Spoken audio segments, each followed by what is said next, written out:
नमस्कार, लोकतंत्र देख रहे हैं आप। मैं हूं आपके साथ नेहा दुबे।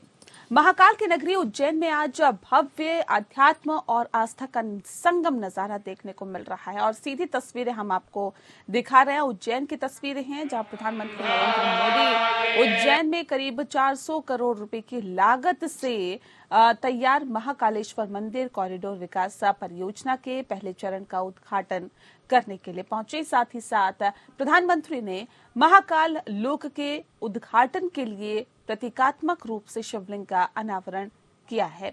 इस कॉरिडोर के खुलने के बाद मध्य प्रदेश के इस पवित्र शहर में पर्यटन को काफी ज्यादा बढ़ावा मिलने की उम्मीद की जा रही है। महाकाल मंदिर के नजदीक मध्य प्रदेश सरकार ने महाकाल लोक का निर्माण किया है। महाकाल लोक के निर्माण से मंदिर का कुल क्षेत्रफल वर्तमान में 2.82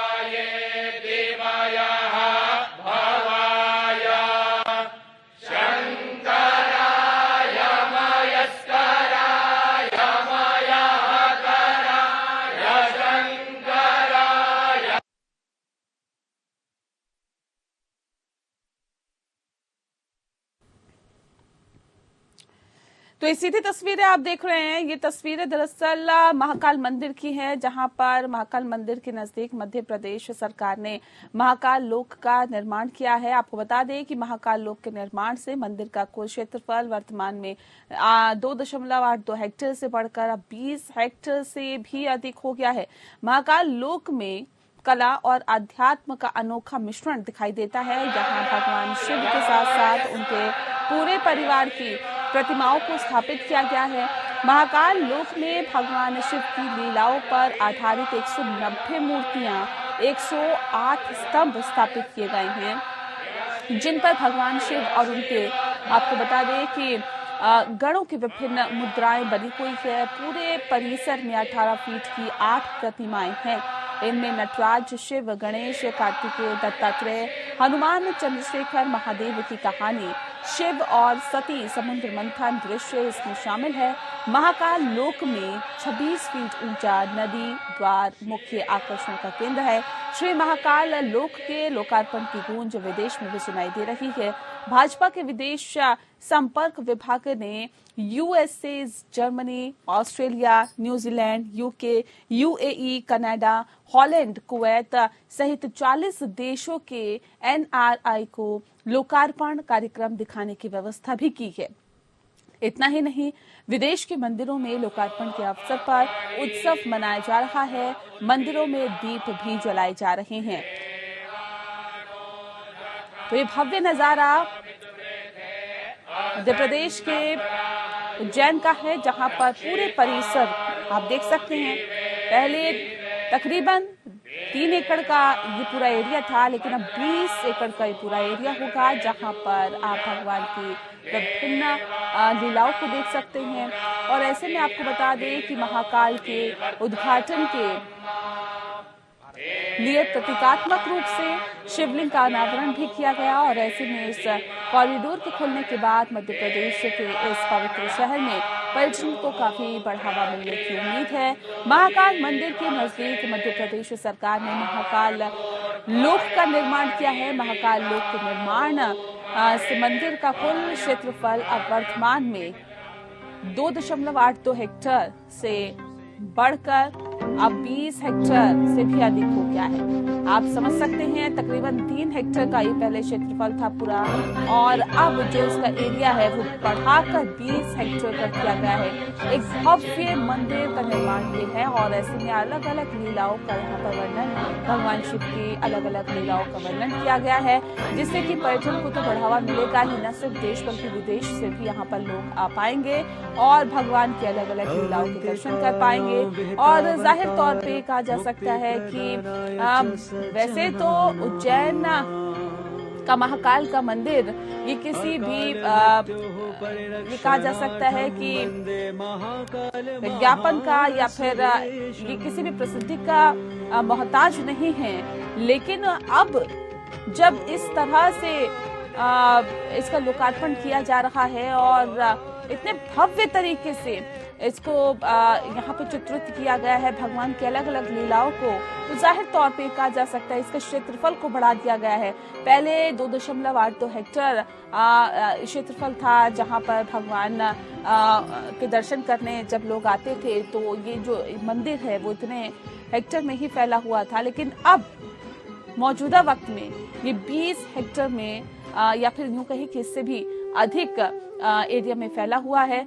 और ये न सिर्फ लोगों की आस्था का केंद्र रहा है, बल्कि भगवान शिव को जो लोग मानते हैं और जो पूजा करते हैं, जो वाकई में उज्जैन जो लगातार जाते हैं, वो इस बार अगर जाएंगे तो आप देख सकते हैं ये अलग ही नज़ारा उन्हें देखने के लिए मिलेगा। यहाँ पे जब वो दर्शन करेंगे और भगवान महाकाल के दर्शन करने के लिए जाएंगे, तो इस अद्भुत अलौकिक दृश्य को देखकर उनका भी जो मन है वो विश्वामित्र, जिन्हें कहा जाता है कि वो गायत्री मंत्र के दृष्टा हैं और आनुवांशिक विज्ञान और अस्त्र ज्ञाता, जिसे पहले विश्व गुरु के नाम से जाना जाता था। उसके बाद महर्षि भारद्वाज, जो स्वयं देवगुरु बृहस्पति के पुत्र हैं, ऋग्वेद के 6ठे मंडल के दृष्टा हैं और भारद्वाज स्मृति, भारद्वाज संहिता और जो विज्ञान शास्त्र है उसके रचयिता हैं। साथ ही महर्षि अत्रि, जो कि ब्रह्मदेव के नेत्र से उत्पन्न है, ऋग्वेद के 5वें मंडल के दृष्टा और वनवासी श्री राम के मार्गदर्शक। और अत्रि, इस वक्त आप जो तस्वीरें देख रहे हैं ये महाकाल पथ की तस्वीरें, जिसमें इस वक्त मंडपम जिसे कहा जाता है, और ये बहुत ही अत्यंत मनोहारी दृश्य त्रिपुर वध का। त्रिपुर एक महान दानव। तो महाकाल की नगरी उज्जैन में आज भव्य आध्यात्म और आस्था का संगम नजारा देखने को मिल रहा है। प्रधानमंत्री नरेंद्र मोदी उज्जैन में करीब 400 करोड़ रुपए की लागत से तैयार महाकालेश्वर मंदिर कॉरिडोर की विकास परियोजना के पहले चरण का उद्घाटन कर चुके हैं और इस विषय पे आज हम तफसील से चर्चा करेंगे। खास मेहमान हमारे साथ मौजूद है, उनसे आपका परिचय करा देते हैं।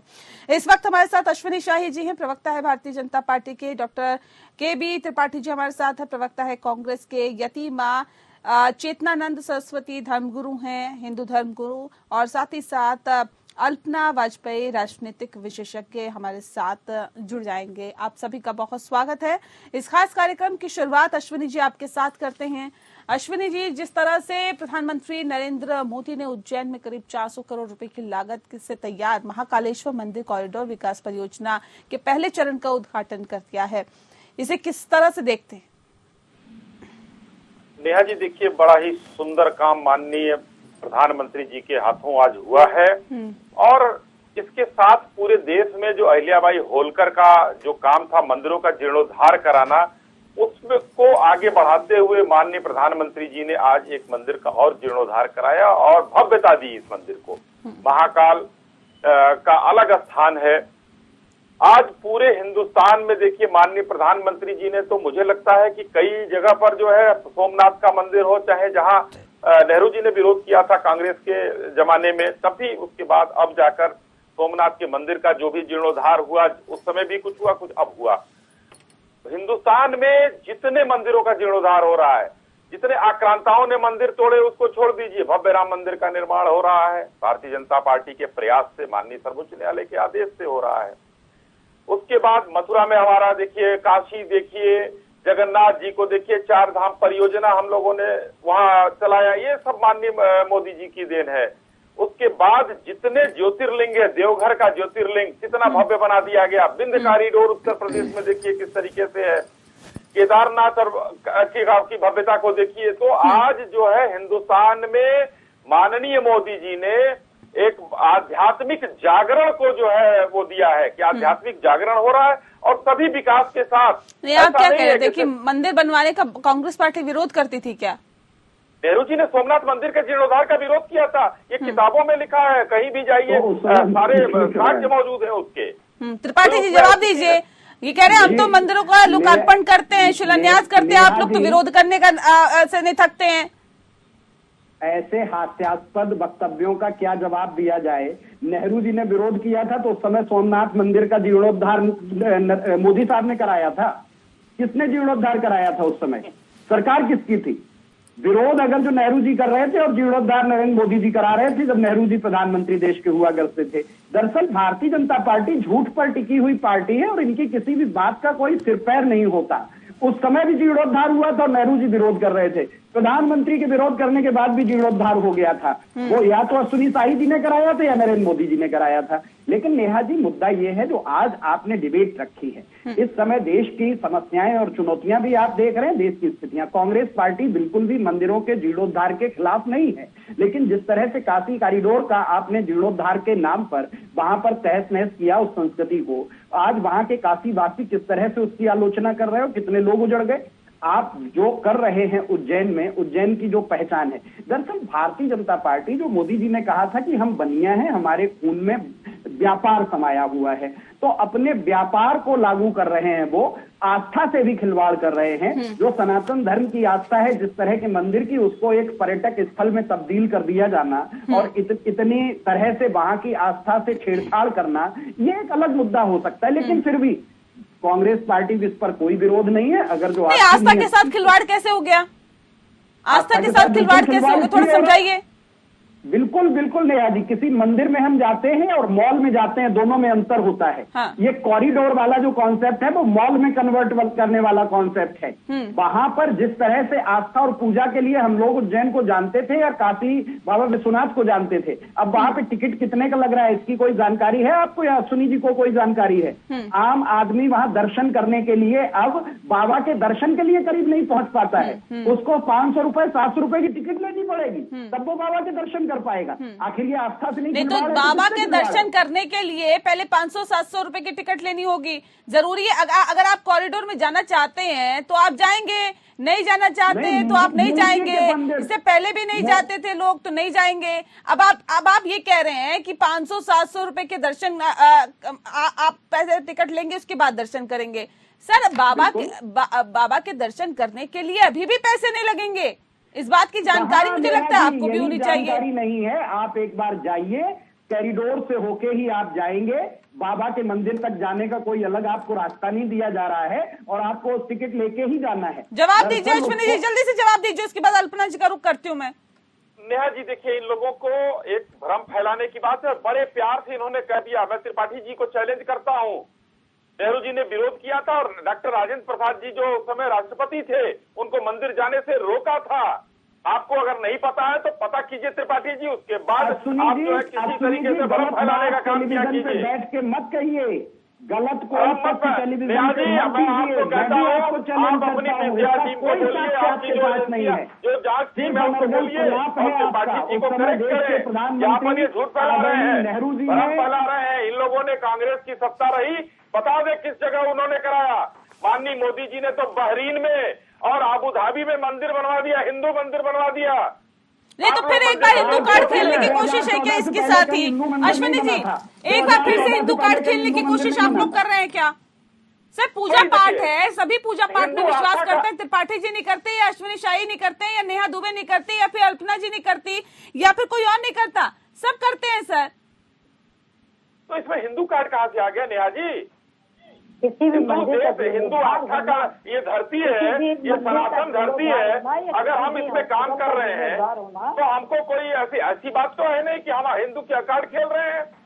ये सनातन धरती है, यहाँ पर औरंगजेब से लेकर और कितने लोगों ने, कितने आक्रांताओं ने मंदिर को तोड़ा। यहाँ आज हम मंदिरों का जीर्णोद्धार करा रहे हैं तो हम हिंदू कार्ड खेल रहे हैं। ये कौन सी बात है? 2014 से पहले ये कांग्रेसियों से पूछिए, नहीं हुआ। कांग्रेसियों से पूछिए, राम को काल्पनिक मानने वाले लोगों से पूछिए जिन्होंने हलफनामा दायर करके कहा था। इन लोगों से पूछिए, राम मंदिर का कितना विरोध इन्होंने किया था। अल्पना वाजपेयी जी, क्या 2014 से पहले कोई मंदिर का जीर्णोद्धार नहीं हुआ था, कोई शिलान्यास, कोई लोकार्पण नहीं हुआ था, या फिर अब मौजूदा सरकार विज्ञापन पर या फिर एडवर्टीजमेंट पे या फिर यूं कहे कि प्रचार करने पर ज्यादा विश्वास रखती है? देखिए, बीजेपी का अपना एजेंडा है, उस पर बात मैं नहीं करना चाहती। मेरा मानना ये है कि किसी भी, हम हिंदुस्तान में रहते हैं, भारत देश में रहते हैं, किसी भी मंदिर का जीर्णोद्धार हो, किसी भी अस्पताल का जीर्णोद्धार हो, किसी भी विद्यालय महाविद्यालय का जीर्णोद्धार है, वो होना चाहिए। उसमें कोई ऐसी मुझे गलत चीज नहीं समझ में आती है कि किसी भी चीज का जीर्णोद्धार नहीं होना चाहिए। हम आस्थावान लोग हैं, हमारा भारत देश आस्था से जुड़ा हुआ देश है। और लेकिन त्रिपाठी जी तो ये कह रहे हैं कि देखिए, मंदिर को इन्होंने मॉल बना दिया, इन्होंने आस्था के साथ खिलवाड़ कर दिया, ऐसा लगता है क्या आपको? देखिए, त्रिपाठी जी का अपना कहना है और इनका प्रवक्ता जी का भाजपा के अश्विनी जी का अलग कहना है। मेरा मानना ये है और मेरा कहना सिर्फ यहाँ पे कि जिस तरीके से आदरणीय नरेंद्र मोदी जी ने 316 करोड़ रुपए पहले फेज में मंदिर के जीर्णोद्धार के लिए खर्च किए हैं, निश्चित तौर पर ठीक बात है, जीर्णोद्धार होना चाहिए। अगर हिंदुस्तान में मंदिरों की दशा को नहीं सुधारा जाएगा तो आखिर कहाँ सुधारा जाएगा। लेकिन मेरा इसके साथ में एक निवेदन और है आदरणीय प्रधानमंत्री जी से कि देश में बहुत सारी चीजों के जीर्णोद्धार की जरूरत है। अगर उन्हें जीर्णोद्धार करना है तो तमाम अस्पतालों का भी जीर्णोद्धार की तरफ वो ध्यान दे, तमाम विश्वविद्यालय महाविद्यालयों की तरफ जीर्णोद्धार का भी ध्यान दे। हमारी जो बेसिक शिक्षा उसके स्कूल, जो सरकारी स्कूल है, वो आज भी इस बारिश में किस दशा में चल रहा है, कितनी दुर्दशा है, उन सब चीजों पे भी अगर ध्यान दे तो मेरे ख्याल से वो भारत देश की एक बहुत बड़ी। अभी आप कह रहे थे ना अश्विनी जी, हिंदू कार्ड कहाँ से आ गया, इसमें देख लीजिए कैसे आया है, इसीलिए आया हिंदू कार्ड। ये कह रहे हैं कि अस्पताल, स्कूल, जो मूलभूत सुविधाएं हैं, क्या नहीं लगता है कि इतना पैसा अगर वहां खर्च करते हैं तो ये भविष्य जो भारत का है वो और उज्जवल होता। जल्दी जवाब दीजिए अश्विनी जी, उसके बाद फिर मैं बताना चाहता हूँ कि लग रहा है कि हमारी बहन यहाँ अल्पना जी बैठी हुई हैं, इनको भी शायद चश्मा इन्होंने दूसरा लगाया होगा, मुझे नहीं, इनके ऊपर व्यक्तिगत कोई मैं नहीं कर रहा हूँ, लेकिन इस देश में 8 साल पहले भाजपा ने अच्छा चश्मा लगाया है, बाकी सभी चश्मे खराब हैं। ये बीच में कौन बोल रहा है? चश्मे का नंबर ठीक है सुनी जी, बाकी किसी के चश्मे का नंबर ठीक नहीं है। चिल्लाएंगे तो मैं इनसे तेज चिल्ला सकता हूँ। नहीं, चिल्लाना नहीं है, चिल्लाने का कंपटीशन नहीं हो रहा है यहाँ पर, अपनी बातों को थोड़ा शांत रहे। अरे त्रिपाठी जी, आप अपने टाइम पर बोलिए, क्या मतलब बहस की कोई गरिमा होती है? आप राहुल जी की तरह आपसे बेहतर गरिमा पता है, आपसे बेहतर गरिमा पता है, बोलिए आप क्यों कर रहे हैं गरिमा? मुद्दे पे रहिए, नहीं बोल रहा हूँ, मुद्दे पे रहिए, गरिमा मैं आदमी ठीक है, आपके बीच में टोक ठीक है अश्विनी जी, मुद्दे पे रहिए। बोल रहे हैं आप, आपका समय आएगा बोलिएगा। नेहा जी, 2014 के पहले कितने एम्स थे? अगर बढ़े हैं तो इसका मतलब कि सरकार स्वास्थ्य पर ध्यान दे रही है। 2014 के पहले कितने विश्वविद्यालय बढ़े हैं? अगर बढ़े हैं तो सरकार शिक्षा पर भी ध्यान दे रही है।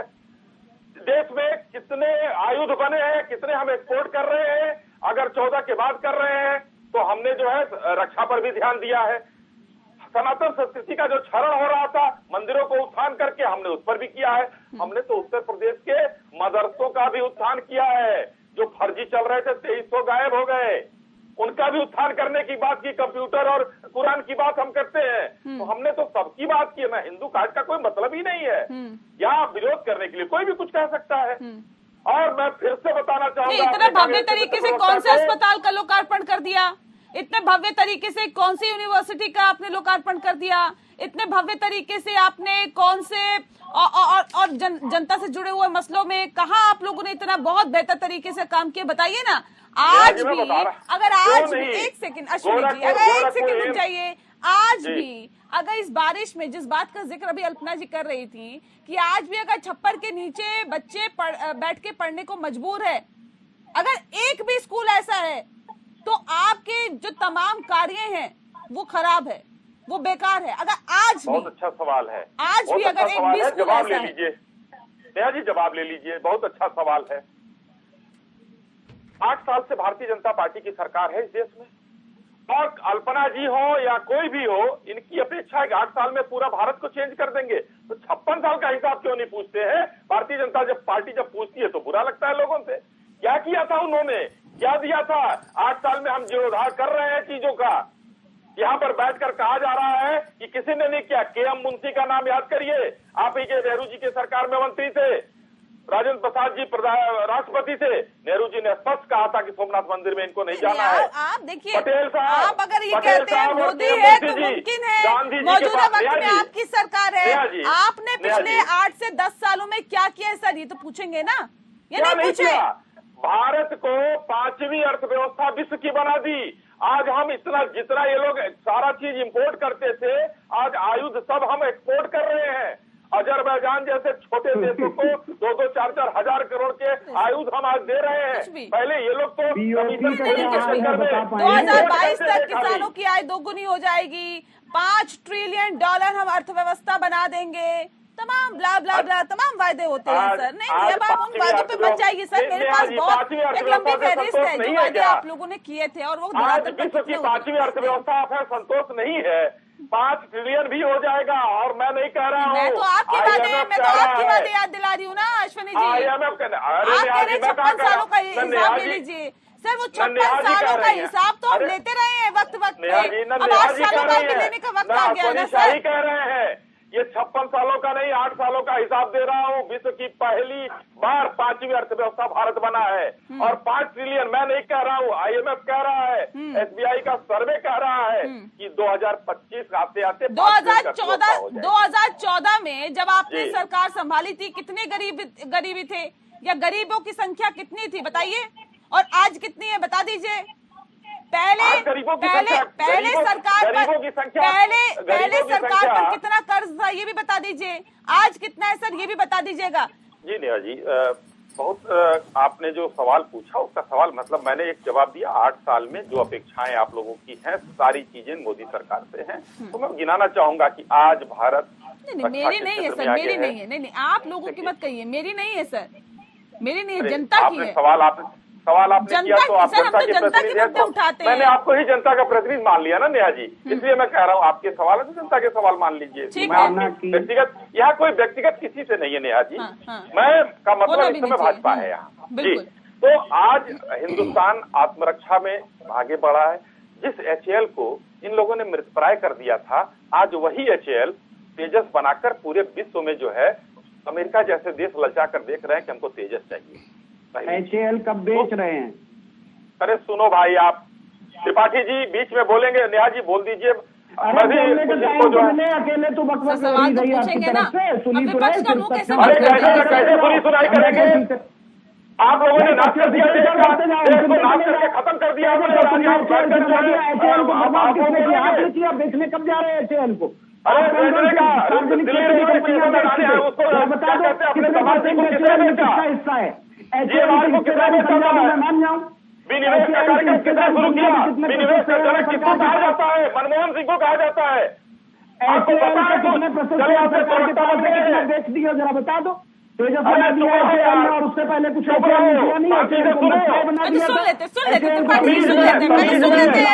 सुन लेते पहले उसकी तमीज में बात करो बैठ कर यहाँ। नहीं ऐसे नहीं, ज्यादा मैं हूँ अश्विनी जी, छोड़ूंगा नहीं त्रिपाठी जी आप बदतमीज हैं। त्रिपाठी जी नहीं ऐसे नहीं, एक दूसरे पर व्यक्तिगत बदतमीज हूँ। तमीज में बात करोगे तो तमीज अश्विनी शाही जी और नहीं तो अपमान अश्विनी जी देखिए मैं दोनों की आवाज बंद करवा दूंगी प्लीज। ये बीच में क्यों बोल रहा है? गधे की तरह सर उठा के बोलना शुरू। ठीक है अश्विनी जी त्रिपाठी जी ठीक है, इस वक्त हमारे साथ करता है यहाँ बैठकर। भाषा सीख लो, बोल रहा है, शांति से चुप रहो। चुप नहीं करा। चलिए राजेंद्र शर्मा इस वक्त हमारे साथ हमारे सहयोगी फोन लाइन पे जुड़ गए हैं, उनका रुख कर लेते हैं। आप भी हमारे साथ बने रहिए अश्विनी जी और त्रिपाठी जी। राजेंद्र, फिलहाल मैं आपसे जानना चाहूंगी कि प्रधानमंत्री नरेंद्र मोदी ने आज जिस तरह से इस भव्य महाकाल लोक परिसर में का निर्माण किया है, लोकार्पण किया है, अब सवाल इस बात को लेकर है कि अच्छा ये बताइए, क्योंकि हमारी डिबेट में भी ये क्वेश्चन आ रहा था कि अगर महाकाल के दर्शन करने होंगे तो क्या इस कॉरिडोर से होकर गुजरना पड़ेगा क्या? और अगर इस कॉरिडोर से गुजरना पड़ेगा, एक सेकंड, अगर इस कॉरिडोर से गुजरना पड़ेगा तो सवाल इस बात को लेकर कि कितने रुपए का टिकट लगाया गया है, क्या टिकट लगाया गया भी है या नहीं लगाया गया?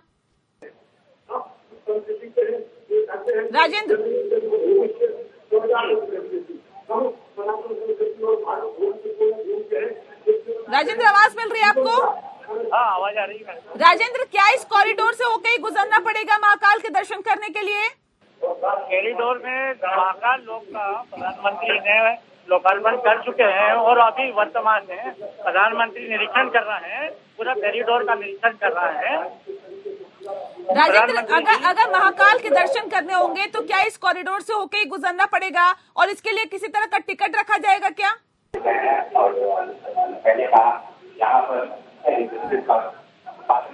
राजेंद्र, आवाज मिल पा रही है आपको?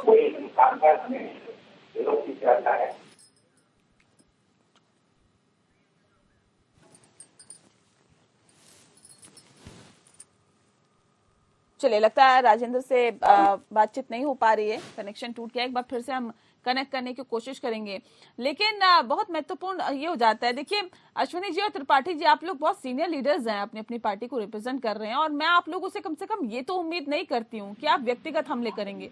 आप लोग इतनी शालीनता के साथ डिबेट करते हैं, और कोई नया प्रवक्ता होते तो शायद मैं ये उम्मीद भी कर लेती कि उनको नहीं पता होगा कि डिबेट की गरिमा क्या होती है, लेकिन आप तो अक्सर बैठते हैं, उसके बाद भी अगर इस तरह के एक दूसरे पर व्यक्तिगत हमले करेंगे, डिबेट की गरिमा को नहीं बना के रखेंगे, तो सर ये ठीक नहीं होगा। अश्विनी जी पहले अपनी बात पूरी कर लीजिए, उसके बाद मैं बाकी गेस्ट का रुख करती हूँ।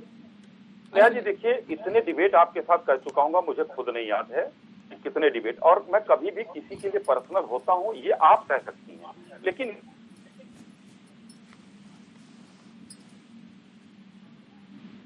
अश्विनी जी आपकी आवाज नहीं मिल पा रही हम तक। नेहा जी जी अश्विनी जी,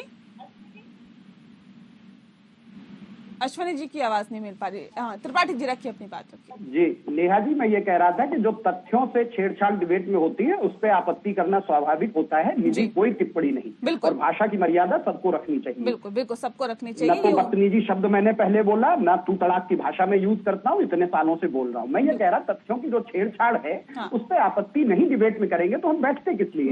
एचएएल में मैं ये पूछ रहा हूँ कि कितने % शेयर गवर्नमेंट है, आप बता दीजिए। और मनमोहन सिंह ने एचएएल को बर्बाद कर दिया था, तो क्या बर्बाद कर दिया था उसका आंकड़ा दे दीजिए। आपने जिस तरह से नेहरू पे आरोप लगा दिया, फिर मनमोहन जी पे आरोप लगा दिया, आप तथ्यों पे बात नहीं कर रहे। मैं आपको बता रहा हूँ, बाबा विश्वनाथ में इस सावन में दर्शन करने का सोमवार का टिकट था 750 रुपए, और बाकी अन्य दिनों में बाबा विश्वनाथ के दर्शन का टिकट था नेहा जी 500 रुपए।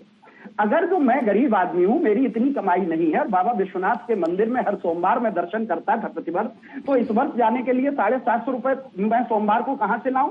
और न लाऊं तो मैं दर्शन करने न जा पाऊं? क्या ये आस्था से छेड़छाड़ नहीं है? इसका जवाब कोई हमें दे दे। मैं दूसरी बात कर रहा हूँ, तो अभी आपने अच्छा खासा समय सुनीताई जी को दिया, तो थोड़ा समय दे दीजिएगा। मैं इसमें जवाब ले लूं पहले, मैं जवाब ले लेती हूँ, मैं त्रिपाठी जी जवाब लेती हूँ, फिर मैं आपका रुख करती हूँ। जवाब दीजिए पहले अश्विनी जी। बाबा विश्वनाथ के दर्शन करने के लिए सिर्फ 750 रुपए गरीब आदमी कैसे देगा? नेहा जी, हर गरीब आदमी के लिए टिकट नहीं है, किसी के लिए टिकट नहीं है, यही तो तथ्यों से छेड़छाड़ है। सबके लिए टिकट नहीं है। लिए था।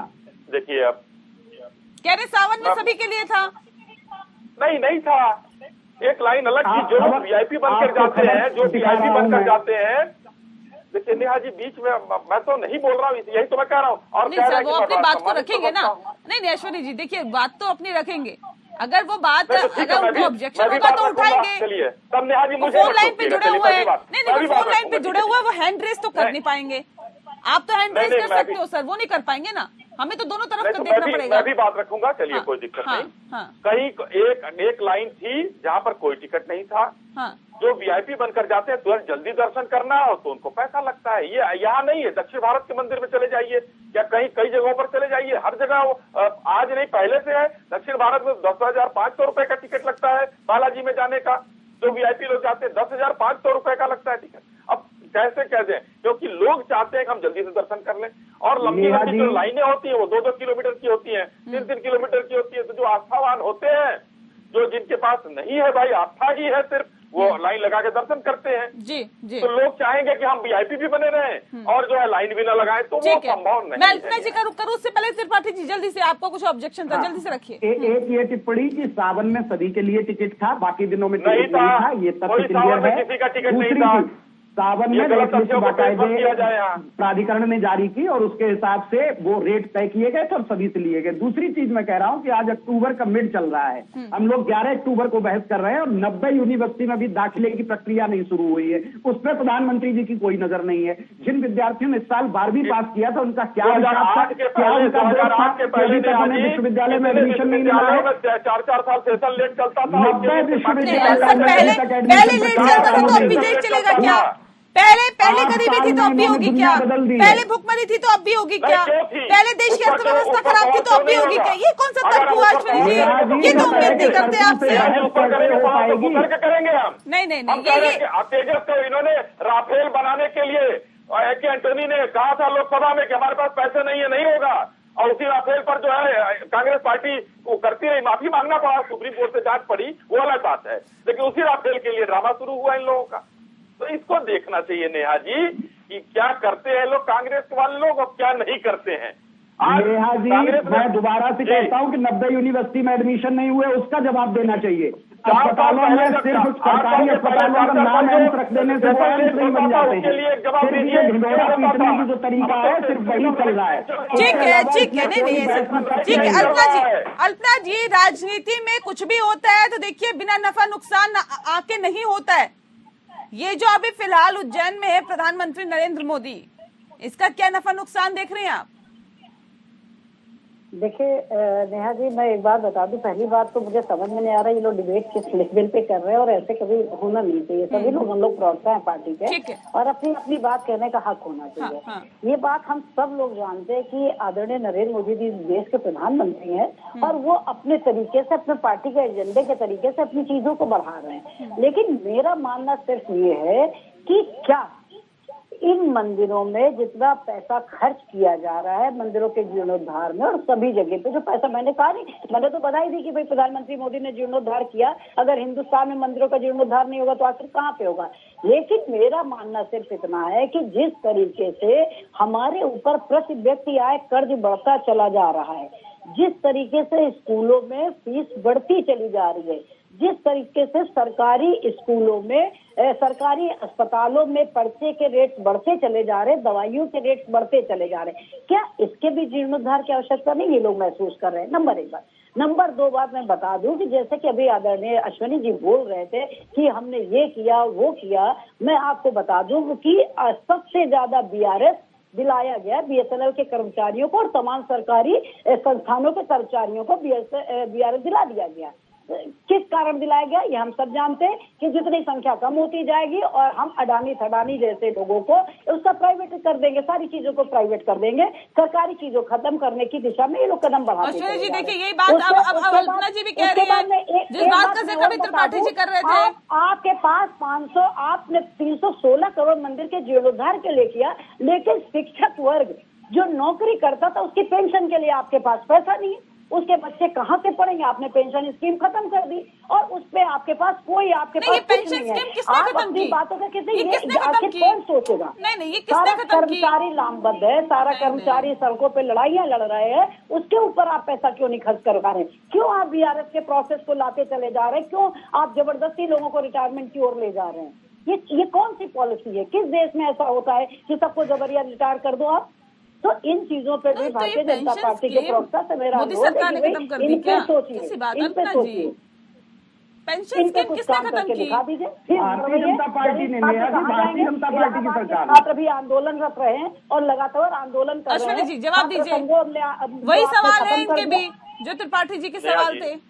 नेहा जी एकदम जवाब, अल्पना जी ने कई सवाल उठाए, उसमें जवाब जो है ये अल्पना जी देखिए, हिंदुस्तान की आप इतनी चीजों की बात कर रहे गई, ये वो हो रहा है, आगे बढ़ रहा है।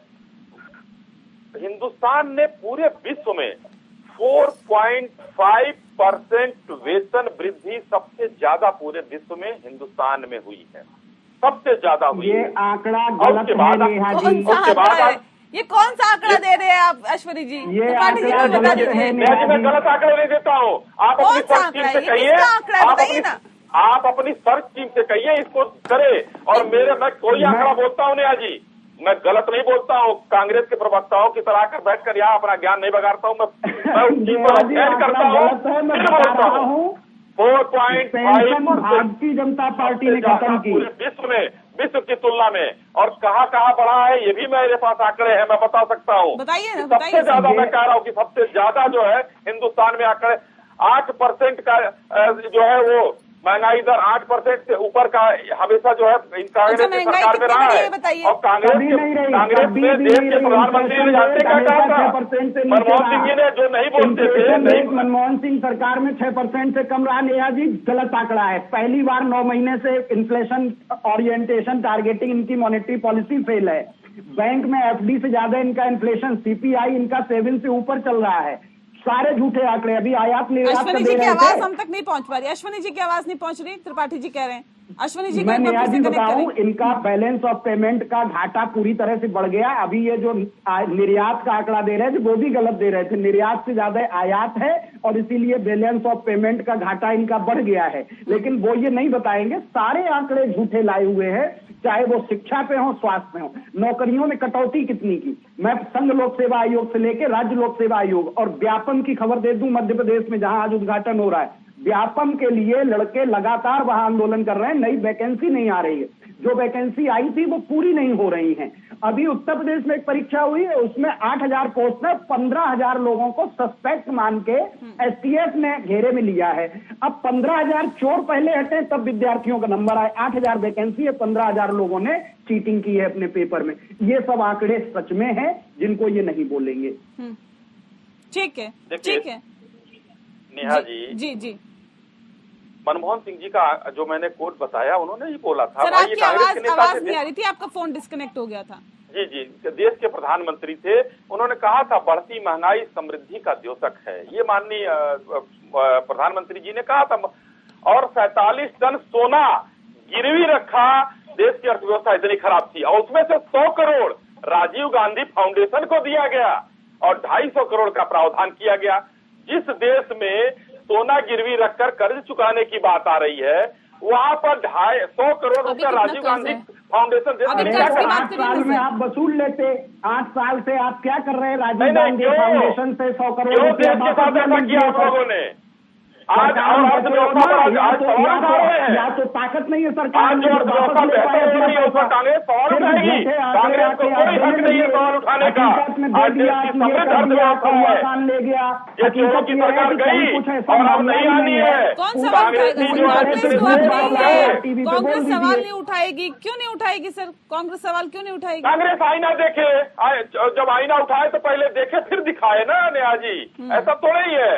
100 करोड़ दे देंगे, पिताजी का धर्म खाता चल रहा है राजीव गांधी फाउंडेशन में, देश का कर्जा चुकाने के लिए सोना बेचेंगे। फाउंडेशन से राजीव गांधी फाउंडेशन क्या करती थी देश के लिए, बताना चाहेंगे आप मान्यवर? कोई पैसा दिया ही नहीं गया, दिया गया तो 2 करोड़ रुपया, कराइए। 2 करोड़ रुपया और 250 करोड़ का प्रावधान हुआ था। आपके कहने के लिए, बाकी कहीं अरे कोई आपके रिकॉर्ड कहने में हर नहीं, चीज का कोई झूठ। आंकड़ा यही नहीं। राहुल गांधी कहते थे और माफी मांगे थे, दीजिए। सुप्रीम कोर्ट से डांट पड़ी थी, चौकीदार चोर कह के माफी मांगा था ना उन्होंने, वही आदत पड़ गई आप लोगों की। पूरे देश के सबसे बड़े हालत ये है कि और आप एक झूठे आंकड़े नेहा जी, देते रहिए। एक बड़ा बढ़िया दिलचस्प आंकड़ा आया है, मैंने देखा था, एक 70 में ये छोड़िए, ये बताइए पहले, ये जो आंकड़े आपने दिए अश्विनी शाही जी, ये आंकड़े कहाँ के हैं, ये तो बता दीजिए। ये आंकड़े हमारे सूत्रों से हैं, आप अपने सूत्र चेक करा लीजिए और झूठ को तो बता दीजिए। कौन से सूत्रों के हैं? आप बताती हैं सूत्र अपना, आप अपना देखिए, मीडिया का भी सूत्र बताती है, हम भी सूत्र नहीं बताएंगे, हमारे पास सूत्र है। अब हम बताएंगे तो लोग ढूंढ लेंगे, आप ढूंढवाइए, आपके पास टीम है, आपके पास टीम है नेहा जी। नहीं सर, हमारे पास ऐसे सूत्र नहीं है ना जो ये आंकड़े दे दें। तो आप बताइए, आपके पास ऐसे कौन से सूत्र हैं सर जो ये आंकड़े दे रहे हैं आपको? अश्विनी जी, उसको तो खुलासा करिए थोड़ा सा।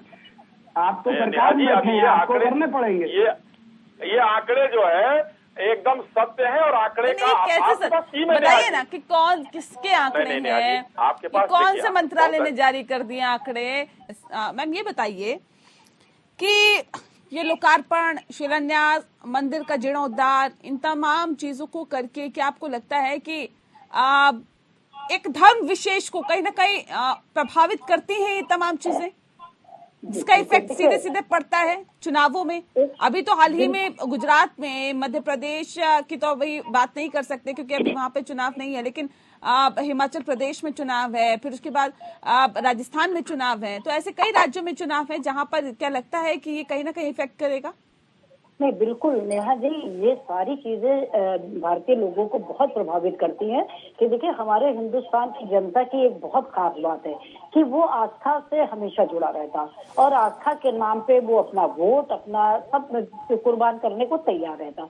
निश्चित तौर पर बीजेपी किस एजेंडे को लेकर चल रही है हम सब लोग जानते हैं, लेकिन जब मंदिरों का जीर्णोद्धार होगा, इतना खूबसूरत मंदिर लोगों को देखने को मिलेगा, तो निश्चित तौर वोटर तो लाभान्वित होगा ही उससे।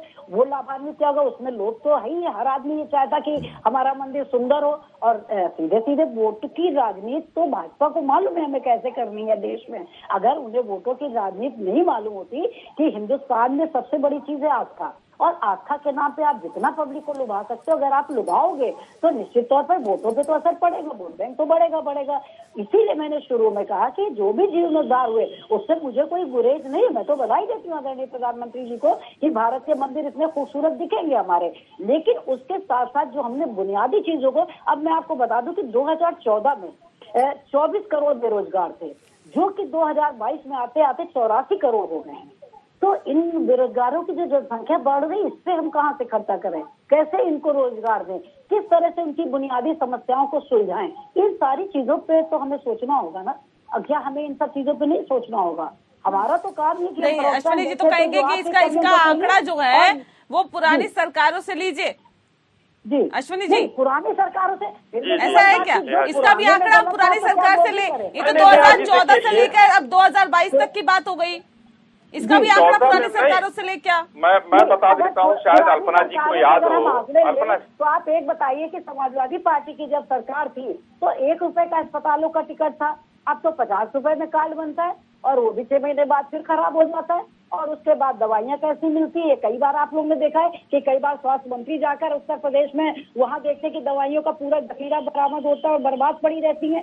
तो क्या इन सब चीजों के पुनरुद्धार की जरूरत नहीं है हमारे उत्तर प्रदेश को, हमारे भारत देश को? अल्पना जी आप आज भी बड़े जवाब भी सुन लीजिए अल्पना जी। अश्विनी जी, बीजेपी के प्रोफेसर भाई मेरी बात सुनिए, अगर आपके घर में, मेरे घर में कोई बीमार होता है तो हम सीधे प्राइवेट हॉस्पिटल्स की तरफ भागना चाहते, हम मुंबई के बड़े बड़े अस्पतालों में जाना चाहते। हमारे उत्तर प्रदेश में, हमारे लखनऊ में गरीबों की लाइनें लगती है अस्पतालों में। क्या हमारी सरकार की ये प्राथमिकता नहीं होनी चाहिए कि हमारे लखनऊ में, राजधानी जो उत्तर प्रदेश की, एक इतना भव्य अस्पताल बना दे कि जहाँ पे मुंबई के लोग आके यहाँ पे इलाज कराएं? बात तो जेन्युइन है। अश्विनी जी जवाब दीजिए। जी नेहा जी, देखिए हमारी बहन अल्पना वाजपेयी बैठी हैं, प्रबुद्ध हैं, और आप तो खैर जज की भूमिका में हैं आज। लेकिन मैं कहना चाहता हूं, जो कहा इन्होंने ना कि ये पर्चा बनता है, वो पर्चा बनता है, और समाजवादी पार्टी का नाम लिया इन्होंने, तो सरकार में 1 रुपए का पर्चा बनता है। तो मैं कहना चाहूंगा, समाजवादी पार्टी में 5 लाख का आयुष्मान कार्ड का कोई काम नहीं था। वहां पर आयुष्मान कार्ड का 5 लाख रुपए का गरीब लखनऊ में बड़ा अस्पताल मेदांता है, सहारा है, यहाँ पर हमारे गरीब भाई जाकर जांच कराते हैं, इलाज कराते हैं, 5 लाख रुपए सरकार देती है। और आज वो पैसा डीबीटी के माध्यम से उनके खातों में पहुंचता है, जो राजीव गांधी जी कह गए थे सरकारी अस्पताल इतने अच्छे क्यों नहीं है? पहुंचता है। सरकारी अस्पताल इतने अच्छे क्यों नहीं है कि वहाँ पे इलाज कराया जाए? क्यों प्राइवेट का रुख करें? क्यों नहीं है? उत्तर प्रदेश में 2 एम्स है, बेहतर सुविधाएं मिल रही है, पीजीआई है लखनऊ में, जो नेपाल तक के लोगों हमारी को, बेहतर है, ये हमने कोरोना काल में देखा। जी नेहा जी, कोरोना काल में आप लोग बात करती है, देखिए प्रैक्टिकल भी कुछ होता है कहने के लिए। मैं कोई आंकड़े पेश करूंगा, आप नहीं मानेंगी, विपक्षी दल नहीं मानेगा, तो उसका कोई मतलब नहीं है। मैं अगर कहूं कोरोना काल में पूरे विश्व में बता दीजिए कौन सा देश है जिसने इतना त्वरित टीका बना लिया? हिंदुस्तान ने वैज्ञानिकों को साधुवाद कही है। वैज्ञानिकों को तो साधुवाद करते ही हैं, हम तो सरकार की बात कर रहे हैं ना सर। सरकार के बगैर वैज्ञानिकों की प्रतिभा पर, उनकी कार्यशीलता पर किसी को कोई शक नहीं है। मैं वही नेहा जी, पूरी बात मेरी होने दीजिए। मैं आईना भी दिखाते रहता हूँ। पल्स पोलियो कब आया, टीका हिंदुस्तान में कब आया, चेचक कब आया, टीका हिंदुस्तान में कब आया, इन सब का भी ध्यान देना चाहिए। वैज्ञानिक हमारे उस समय थे, क्रेडिट भी मोदी सरकार को दे दें। इसका क्रेडिट भी मोदी सरकार को दे दें क्या? मैं पूरी कर लूं, मैं एक लाइन बात पूरी कर लूं, सर नहीं बोलूंगा, पूरे डिबेट में मैं बैठा रहूंगा। हाँ बताइए। क्योंकि उससे क्या होता है कि दिक्कत हो रही है, हमको आधी बात बोलता हूँ, आधी आपकी जो आज सारी बातें आ रही है सर, सारी आप नहीं आ रही है, सब सुनाई दे रहा है। आप देखिए, हिंदुस्तान ने जो आज मैं कह रहा हूँ, पहले हम तोप बनाते थे, लेकिन गोला मंगाते थे। क्यों मंगाते थे? जहाज हम बनाने की स्थिति में थे, जहाज हम मंगाते थे। क्यों मंगाते थे? क्योंकि दलाली खानी होती थी पहले की सरकारों को। आज आत्मनिर्भर बनने की वजह से हिंदुस्तान में इन सब चीजों का प्रोडक्शन चालू हो गया है। हम ब्रह्मोस बेच रहे हैं। ऐसा नहीं है कि ब्रह्मोस जो है हम एक दिन में हमने इजाद कर लिया। ये इच्छा शक्ति नहीं थी पहले की सरकारों में, आज इच्छा शक्ति है। नहीं तो पहले की सरकारों की बात, अभी आप वैज्ञानिकों की बात कर रहे थे, अब आप सरकारों की बात कर रहे हैं। हम तो कह रहे हैं ना कि उनकी पूरी तरह से यह झूठे बातें हैं, इनका जवाब मैं सभी का देता हूँ। जी तेजस ये बनाए थे क्या, जरा बता दे। ब्रह्मोस इन्होंने बनाया था, बता दे। और आप तो कहेंगे ही कहेंगे, अरे एक मंदिर पर चर्चा हुई, कई साल सरकार में रहे, उस मंदिर का जीर्णोद्धार तो कर नहीं पाए। जिस मंदिर पर ये चर्चा हो रही है, हमने शिक्षा के मंदिर का जीर्णोद्धार किया, आपने किया क्या? वो तो कह रहे हैं जी, वो कह रहे हैं आप मंदिर का जीर्णोद्धार कर रहे हैं, हम शिक्षा के मंदिर का जीर्णोद्धार कर चुके हैं। कौन से शिक्षा के मंदिर का जीर्णोद्धार किए, बताए ना। शिक्षा को पढ़ के आज आप यहाँ बैठे बोल रहे हैं, जहाँ से आप शिक्षा लेके आए और बैठे बोल रहे हैं, उस शिक्षा के जीर्णोद्धार कांग्रेस कभी ने पढ़ाया किया। जाता रहा हम लोगों को कि राणा प्रताप चुनाव हारे थे और अकबर महान था, यही शिक्षा यही शिक्षा दिया है हम लोगों ने। तो आपने ये शिक्षा यही बदल दी शिक्षा क्या? दिया है आपने आपने। आजकल बदल दी, अकबर महान था। ये भी त्रिपाठी जी आप लोगों ने नहीं पढ़ाया है। अकबर महान था, चेंज किया, सिर्फ अकबर महान था और राणा प्रताप चुनाव हार गए थे। अल्पना जी कुछ कहना चाहिए, सुनते अल्पना जी। नेहा जी मैं लाती हूँ, त्रिपाठी जी बात। अशोक महान भी कहा गया, हमारे इसी देश में पुरानी सरकारों में अशोक को भी महान बताया गया। अकबर को क्यों कहा गया? अल्पना जी मुझे इसका जवाब दीजिए। अकबर अरे को सर, कहा आपके हाथ में गया? चीजें हैं, आप नई शिक्षा नीति लेके आ रहे हैं, अब आपके हिसाब से चीज चलेगी। अब बच्चे वो पढ़ेंगे जो आप पढ़ाना चाह रहे हैं, आप जो पढ़ाना चाहेंगे वो पढ़ेगा ना सर। यही बच्चा क्यों नहीं पढ़ाया था आपको? अकबर महान था, राणा प्रताप हार गए थे। क्या भाजपा ने एम्स बनाया? क्या सारा बीएचयू से लेके अलीगढ़ यूनिवर्सिटी से लेके एम्स किसने बनाया?